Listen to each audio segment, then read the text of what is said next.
Bom dia, boa tarde, boa noite, sejam muito bem-vindos a mais um episódio do Pelota. No dia de hoje, a gente vai comentar sobre os três cariocas que jogaram. Por quê? O Botafogo não jogou nessa rodada agora. Por quê? Vamos lá, vamos contextualizar. O Flamengo jogou brasileiro, o Fluminense jogou brasileiro. O Vasco jogou playoffs da Sul-Americana. E o Botafogo já está classificado para as oitavas de final da Sul-Americana. E por que ele não jogou no Brasileiro também? Porque o time que ele ia jogar era o Grêmio. E o Grêmio estava nos playoffs da Sul-Americana e foi eliminado, inclusive. Então por isso que o Botafogo não jogou, só joga semana que vem com o Fluminense. Então a gente não vai falar sobre o Botafogo no vídeo de hoje, só vai falar sobre esses três jogos. Um da Sul-Americana e dois do Brasileiro. Siga lá, pelota, vambora.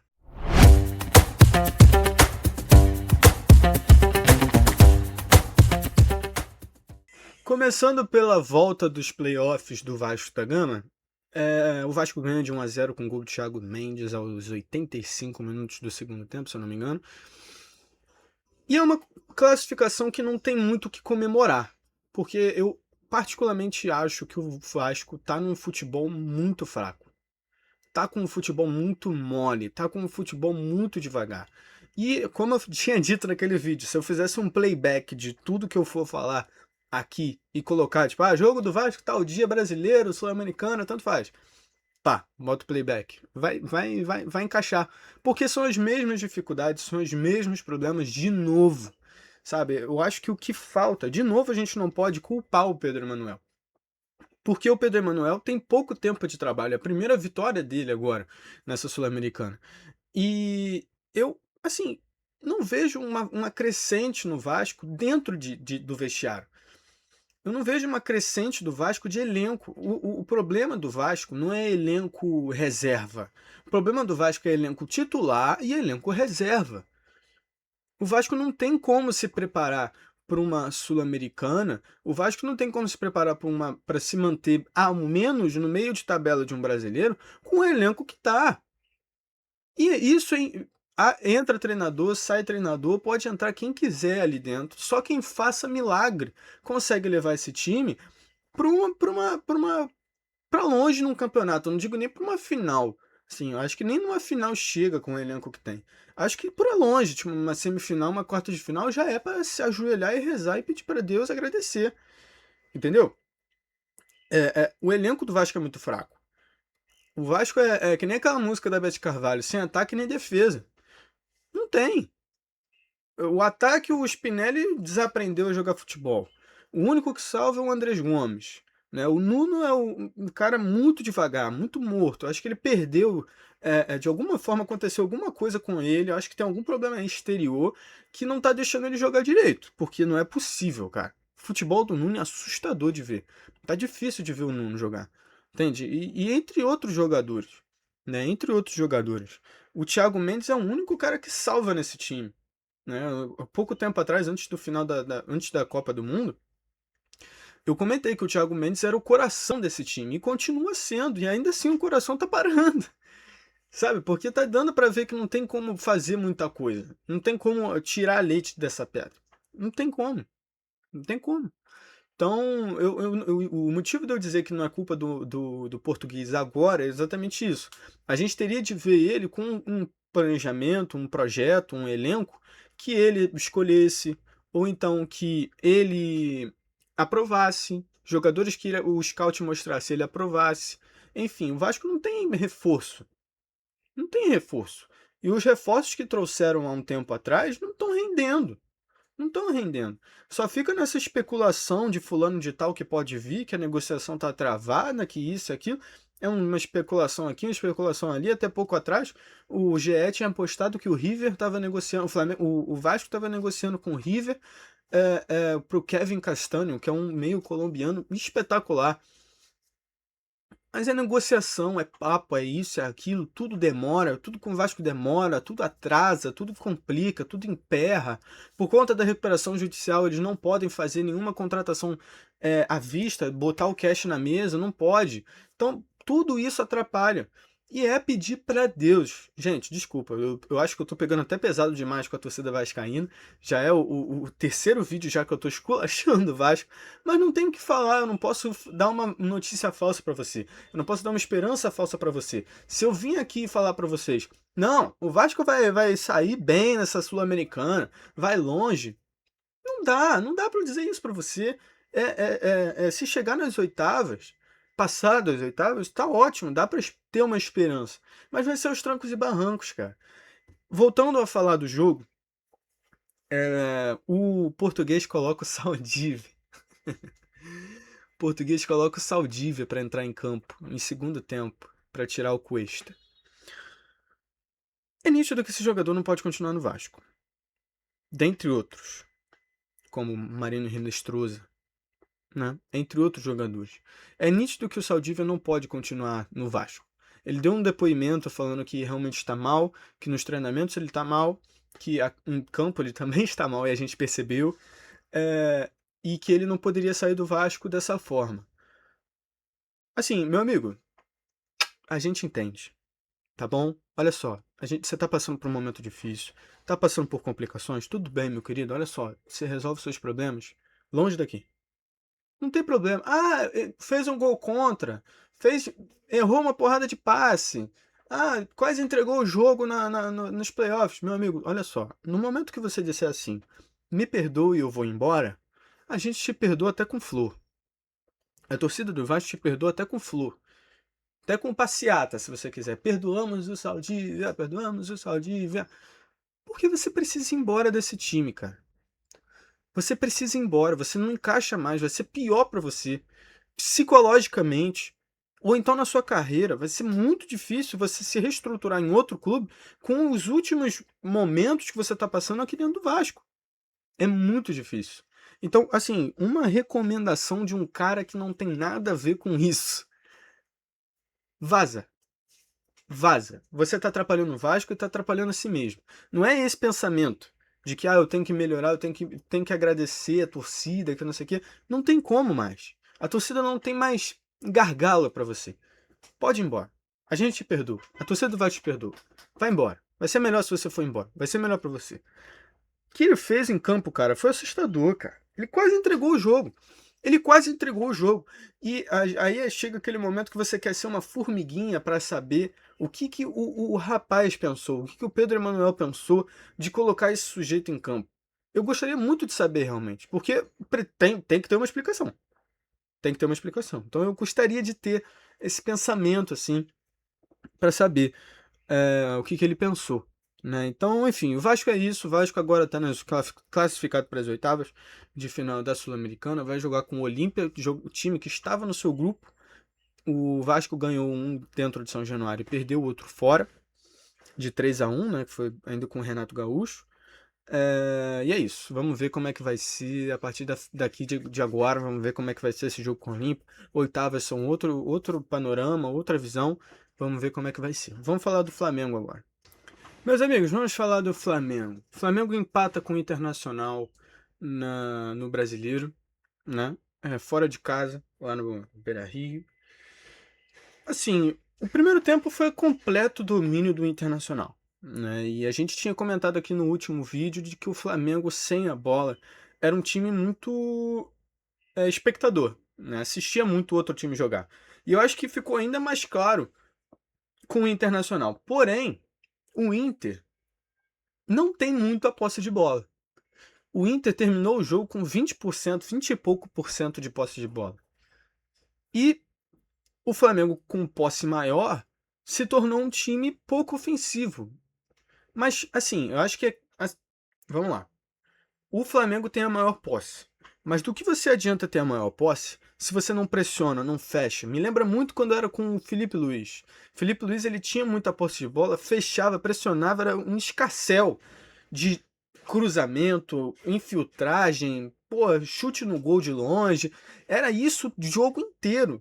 Quem deixasse, né? Quem deixasse acontecer, deixasse a bola com o adversário, ia se ferrar legal com o Felipe Luiz. E com o Leonardo Jardim não vai muito de diferente do caminho, mas o Leonardo Jardim não pressiona, não fecha, não força o time a fechar a casinha.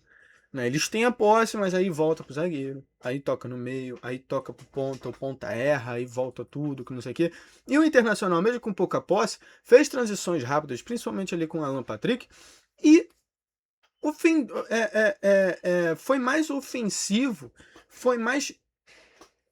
Eu esqueci a palavra certa que eu queria falar, mas foi mais ofensivo do que o Flamengo, tanto que eles abrem o placar, né? O Flamengo só vai empatar lá no segundo tempo com o gol do Samuel Lino. E ainda assim o Flamengo não tem uma melhora. O Flamengo continua na mesma. É porque deu uma enrolação ali, o zagueiro tirou de forma errada, o Flamengo aproveitou a oportunidade e fez o gol. E ainda assim, se não fosse o Samuel Lino chutando essa bola lá para dentro, esse gol não ia sair. Tá? Porque foi uma enrolação danada. O Pedro perde o gol, o Arrascaeta se complica, o Bruno Henrique passa, acho que foi o Bruno Henrique que passa para o Arrascaeta e sofre a falta, possivelmente seria um pênalti. Aí o Arrascaeta não consegue, sobra a bola para o Samuel Lino e o Samuel Lino faz o gol. Então, o Flamengo, ele tem essa síndrome de ser espectador por um simples motivo. Olha a escalação do Flamengo. O Carrascal teve uma partida pavorosa. Pavorosa. Mas não significa que seja um jogador ruim. O Jorginho também está numa decadência muito grande. Está jogando mal. O Arrascaeta, por sua parte, é um jogador que não pretende marcar, por ser o Arrascaeta. Pulgar é o único marcador. Pega um, pega geral. Um jogador para parar outros jogadores do Inter no meio de campo e no ataque que constroem, que fazem essa transição rápida. O resto não marca. Ou está vivendo uma fase ruim ou não marca. Então, é nítido que o Flamengo não tem essa pressão, não tem essa marcação em cima, não tem essa fechação de área. E deixa rolar, deixa acontecer. O Inter aproveita os espaços, aproveita que não está sendo marcado, cruza ali, lança ali. Tem um jogador espetacular, que é o Alan Patrick, que, porra, entendeu? Então, cara, o Flamengo, assim, particularmente, minha opinião, não tende a ter uma decadência no seu futebol. Muito pelo contrário, tem jogadores muito bons e que podem continuar com essa ofensiva que estava antes do final da parada da Copa. Depois que voltou, foi só decadência. E olha que nos amistosos foram muito bem, né? Algo que não explica. E o motivo desse time tá tendo essa complicação é que muitos não estavam, né, no amistoso. Muitos estavam em Copa. O Arrascaeta estava na Copa, o Carrascal estava na Copa, enfim.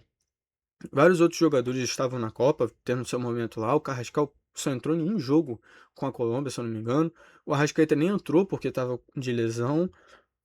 Enfim, outros jogadores, né, o Danilo também estava em Copa, enfim. E nos amistosos tiveram que improvisar um time lá e foram bem. Ah, mas tinham outros times que eram abaixo do que se é apresentado no futebol brasileiro. Concordo, realmente acho. Mas é meio inexplicável, porque eu acho que o Leonardo Jardim não mudou o jeito dele de futebol da noite pro dia, né? Eu acho que o futebol continua o mesmo, só mudou os jogadores. E vocês acham mesmo que um time reserva do Flamengo joga melhor do que o time titular? Não sei. Enfim, é, o futebol do Flamengo precisa melhorar caso queira competir com o Flamengo, com o Palmeiras, desculpa, na liderança ali do Campeonato Brasileiro. Tá mostrando aí Não, calma. Isso. Tá mostrando aí na sua tela agora a tabela do brasileiro, como é que tá o Flamengo na situação. Enfim. E é isso. Minha pergunta para o torcedor flamenguista: vocês acham que ainda tem esperança de competir, tendo em vista que o Flamengo tem um jogo a menos, com o Mirassol em casa? Enfim, alguns torcedores vão me dizer o seguinte: dá para ganhar, já tá ganho. Outros vão dizer, tem que ver, tem que ver. Bom, o Mirassol é um time que está numa crescente muito grande, saiu em primeiro lugar na sua fase da Libertadores, está saindo da zona de rebaixamento agora, enfim, vamos ver. O futebol promete aí uma vaga especial. Agora vamos falar do Fluminense. Preparem seus ouvidos, porque eu estou muito revoltado com o Fluminense. Meus amigos, falando do Fluminense agora. Olha, eu confesso que o primeiro tempo me deixou perplexo do Fluminense. Assim, um jogo de perde e ganha. Por alguns lances de momento, o Bahia era melhor, mas o Fluminense continuava intacto, continuava parado, continuava sem reação.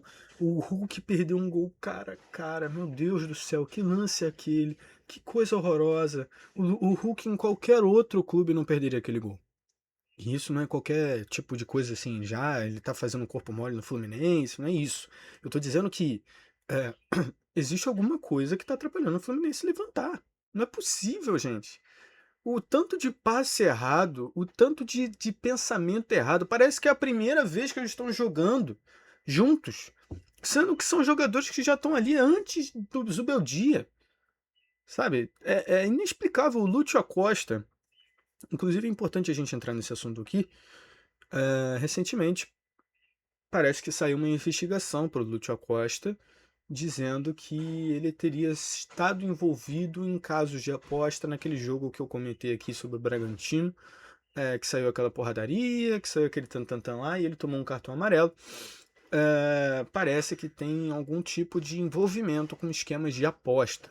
Algo que está assombrando o nosso futebol brasileiro aí, né? Eles estão por todos os lugares e, enfim, atrapalhando o andamento de um futebol limpo, né? E eu acho que desde ali, né, enquanto a investigação não acontece realmente, o julgamento não acontece realmente, o Fluminense falou que ia continuar usando o Lúcio Acosta porque pode se provar que não é verdade, pode se provar que é verdade, enfim. E eles não iam perder um jogador tão importante por conta dessa acusação. É, mas parece que depois desse caso, né, depois desse caso, eu acho que ele meio que se sentiu numa má fase, entrou numa má fase, né? Porque já no jogo do Bragantino ele jogou mais ou menos, tanto que foi empate. E a gente sabe que o futebol do Lúcio Acosta é um futebol espetacular, a gente sabe que ele é um cara fora de linha, e eu tô estranhando porque ele não tá jogando essa bola que ele jogava.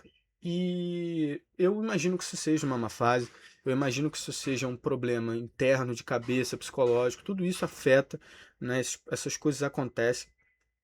Claro que se for verdade, ele tem que ser é, é, punido e, enfim, até não sei se o clube em si precisa ser punido, mas, enfim, eles que sabem a verdadeira verdade, eles que sabem como é que vão ser o andar da carruagem. Eu acho que desde depois dessa ocasião ele tem decaído muito, né? E assim, o Fluminense no segundo tempo melhora um pouco, tanto que lá pro final do segundo tempo a pressão é maior do Fluminense por conta da entrada de um jogador que eu inclusive até esqueci de ver a notícia do motivo dele ter ficado tão fora, que é o Savarino. O Savarino não pode ficar fora desse time. Ele e o Lute fazem uma dupla espetacular. Fazem uma dupla espetacular. Então o Savarino, depois que entrou, mexeu o meio campo todo. Falou, ó, vamos organizar isso aí, família. Acorda, vamos querer, vamos querer. E começa a tocar uns passes melhores, começa a funcionar melhor o meio de campo, começa a rodar mais. E o Fluminense sente a falta. Gente, não tem jeito. Quando o jogador ele é decisivo, quando o jogador ele é importante, quando o jogador ele é necessário, sente a falta dele. E eu tô falando do John Kennedy. Né? O John Kennedy ficou esse tempo todo fora por conta da expulsão dele, enfim. A falta que o Fluminense está sentindo do John Kennedy é nítida. Nítida. É nítida. Ou seja, contrataram o Hulk para entrar no lugar do John Kennedy, mas não conseguiram fazer isso, não conseguiram não conviver com o John Kennedy. Agora está faltando um finalizador, um matador, e não tem. Eu acho que o Hulk ele não se encaixa nessa posição. Eu acho que eu cheguei até a falar isso aqui quando eu falei que o Hulk vem para o Fluminense. O Hulk eu acho que ele não se encaixa na posição de finalizador, matador, centroavante. Eu acho que ele funciona muito mais atrás como um meia de campo, um meia atacante, um falso 9 ali, do que propriamente um centroavante. Porque você vê, agora nessa oportunidade que ele teve, ele errou, cara. Ele errou, não tem jeito. Porra, não podia ter errado. Aquela bola ali com o John Kennedy, eu duvido muito, apostaria muitas coisas de que o John Kennedy erraria esse gol. Duvido, duvido, duvido, duvido, duvido. E o John Kennedy é um jogador que faz a falta, tá fazendo a falta. Então, o Fluminense, além de jogar mal, tem a falta de jogadores que decidem. E o John Kennedy é ele. Né? O John Kennedy é um ídolo do Fluminense e precisa voltar urgentemente. Urgentemente. Urgentemente. O Fluminense empatou 0-0 com o Bahia. Já pode esquecer qualquer tipo de planejamento para disputar por brasileiro. Acho muito difícil, tem que acontecer uma ordenada de resultados muito específica, que provavelmente não vai acontecer. Então, infelizmente, o sonho do brasileiro acabou. Né? E agora vão lutar por fase na Libertadores, que é muito importante, ou um top 5, né? E é isso. O Fluminense ele precisa melhorar. Agora, amanhã, vai ter Vasco e Fluminense. Eu vou comentar, obviamente, esse jogo na segunda-feira. Coitada da bola. Coitada da bola. Dois times que estão fracos, dois times que estão desorganizados. E para melhorar a situação, o Fluminense vai para esse jogo do Vasco, da Copa do Brasil, sem o Thiago Silva, sem o Freitas, que, dependendo do ponto de vista, pode ser um reforço. Mas também os que vão jogar é complicado. Igor Rabelo e Inácio. É a zaga confirmada para oitavas de final da Copa do Brasil. O jogo promete, mas coitada da bola nesse jogo. Né? Tenho pena dessa bola que vai ser tão maltratada. É isso, meus amigos. Terminamos o vídeo de hoje. Né? Eu queria muito ter falado do Botafogo. Infelizmente não jogou. Mas agora a gente deixa isso para sexta-feira que vem. Porque o Botafogo também está eliminado da Copa do Brasil. Né? Então os últimos cariocas que restaram é Vasco e Fluminense. E quem sair também vai ficar. Só vai sobrar um. Só sobrou um, que nem o Agatha Christie. Olha a cultura. Então é isso, meus amigos. Se inscreve no canal, deixa o like, compartilha para quem gosta e vamos seguindo. Foguete não dá ré, vamos seguindo. O projeto tá ótimo. Valeu, tamo junto, tchau, tchau. Bom final de semana.